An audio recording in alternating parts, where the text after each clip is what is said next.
Naku guys, sobrang traffic. Isang oras na akong mahigit. Ang daming tao. At na-late pa yung dating ng eroplano. At natagalan pa naglabas ng mga bagahe. Hindi talaga, paano to? Ayan. Ay, buti na lang nandito pala siya sa malapit. Nandito na yung aking sunduin guys, papa ng aking anak. Umuwi. Ito po ako guys, nagsusundo po ako ng aking ama ng aking anak. Kasi nag-decide siya ngayong taon na to ay dito siya mag New Year sa aming bahay. Yung hindi nakakaalam, yung aking ama ng aking anak ay hiwalay po kami ng bahay. Simulat sa Paul. Umuwi lang po siya sa amin kung tigbayad ng tax sa sa kumpanya niya. Dahil ang nakapangalan doon sa aming gilid sa bahay may maliit na container na parang bahay guys. Yun, opisina kasi niya yun. Dito nakapangalan kaya dito din magbabayad ng tax sa kanyang sarili naming company. At nakapangalan kasi sa akin kaya dito yan pumupunta. Tapos ayun, pero nung December hindi siya nagpasko dito. Ikaw, ata siya nagpancake. Ano daw gagawin? Ano daw yung nasa plastic, sabi ko, pancake. Gusto ko kumain ng pancake. Nagutom ako sa kakahintay niya ng mahabang oras, guys. Nagtanong siya kung ano yung iniinom na binigay ko sa kanya. Sabi ko, milkshake. Ang ka-straw na yun, anta.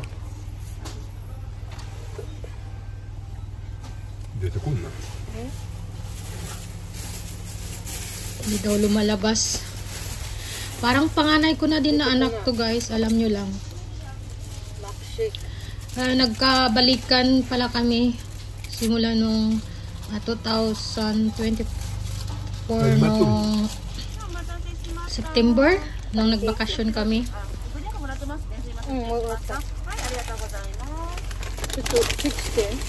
パンケーキ入ってる？はい。何これ危ない。パンケーキってこれよ。入ってる。入ってる見た。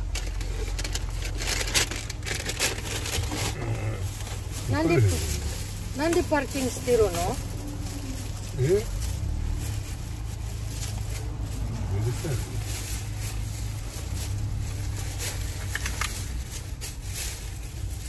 入ってるから？あなた、ちょっとおしまいじゃないと、ちょっと後ろで。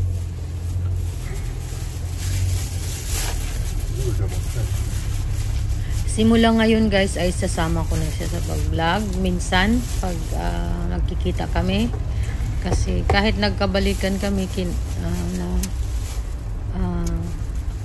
kasi sabi niya, iniwanan na daw siya ng kanyang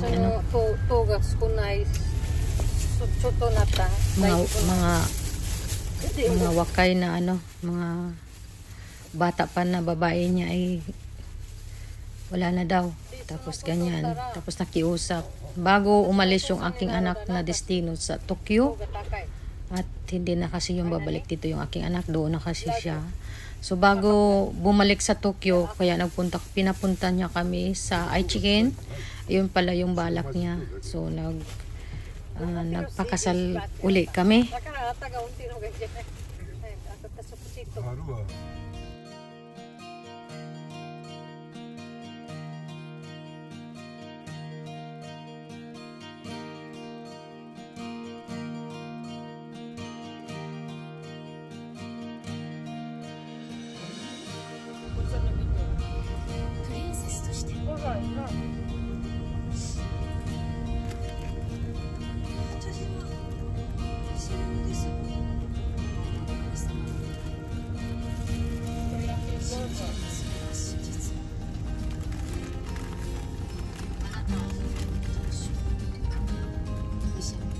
危ない。危ないし、もうすぐここは。Sama ko na tama. Dinala ko dito siya sa park, guys, na malapit sa bahay namin. Tourist guide muna ako ngayon para maaliw siya. Kasi tumawag siya nung time na pumunta kami dito ng mga trainees, ay yung mga nurse, na naalala nyo sa yung aking dating video na dito sa place na to. Ay, tumatihan. Tourist spot po siya dito, guys. So, mama, ako chimite, ay. Nainggit siya.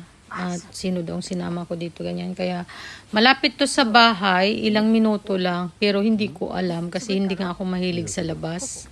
Lumalabas lang ako pag namalingki at maghulog ng bagay at yung importante lang, kadalasan nasa bahay lang talaga ako kasi hindi talaga ako mahilig at mamamili sa labas. Ganun lang ang aking routine dito sa Japan. Kasi wala man yan siya. Minsan, ito umuwi siya. Ngayon nga, kasi hindi ko na, matagal ko nang hindi kinakausap at wala.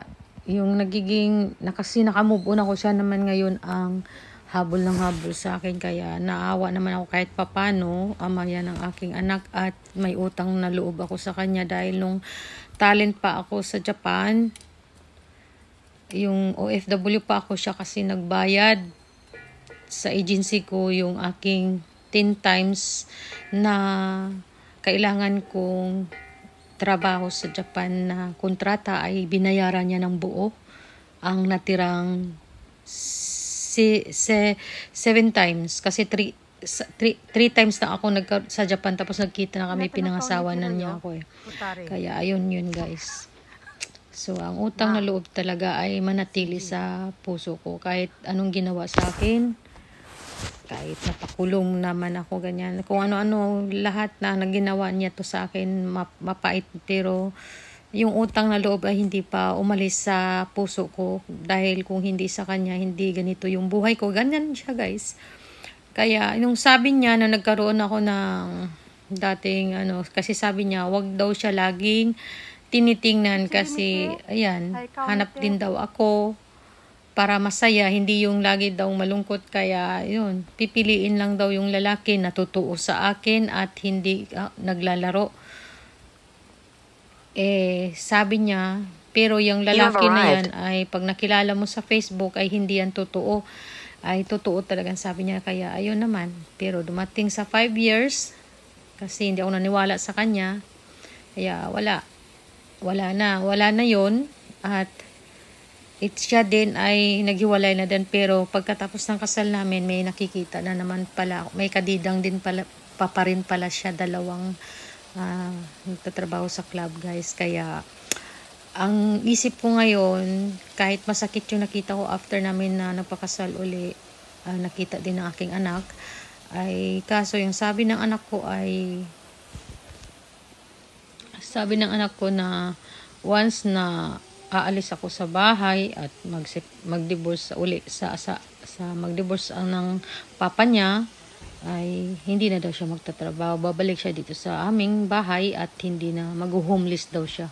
Kaya ayun, wala akong magawa, kaya pikit mata na lang tayo kasi andyan na, nagpakasal uli, nagbalikan loob na naman uli. Kahit tapos pagka kinabukasan, nakita ko sa cellphone niya may mga conversation nila, kaya pala hindi umuwi sa akin ng Christmas. So wala siyang no December. So ang conversation nila nung sa isang mamasang sa club ay December. So pinapunta siya sa club. Tapos yun, sila na naghatid sundo sa hapon. Kaya na-shock ako dahil naniwala ako, sabi niya magbago na siya at ganito mag-umpisa uli. Pero tapos na kami, kinasal uli. Saksi yung aking anak.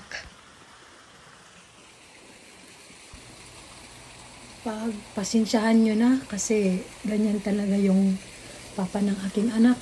Yung parang nandidiri sa'yo, yung iniiwan ka lang kung ayaw niya yung sabay-sabay maglakad. Noon pa yan eh. kahit sa department store, yan, parang, ayun, yung turing sa'yo ay parang katulong. Alalay, yung ganun. Tapos, wag lang kayo magtaka. Ganyan. Nawala na siya. Nauna na siya. Kasi, nakita niya kasi, nalaman niya kasi na nagdala ako ng mga trainees dito. Nilapatsa ko yung aking mga customer, yung last previous natin, nung nilagay ko dyan. Same yan siya. So, malapit lang to sa bahay, pero hindi niya ako nadala dito, hindi din niya. Kasi diba, hindi yan umuwi sa akin. Sugoy di kay kami karo?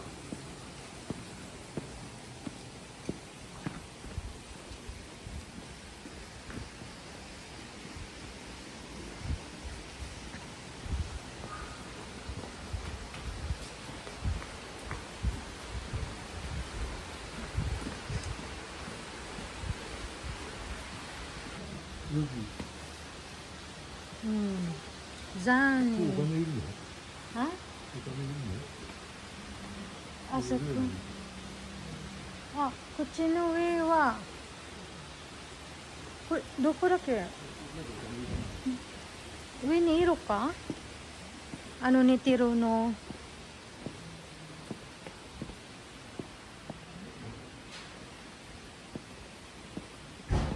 でっかい寝てるのブタ。Sukoy sukuri hani. Masukuri yo. Putari. Na, sukuri ne. Mimi ga okite.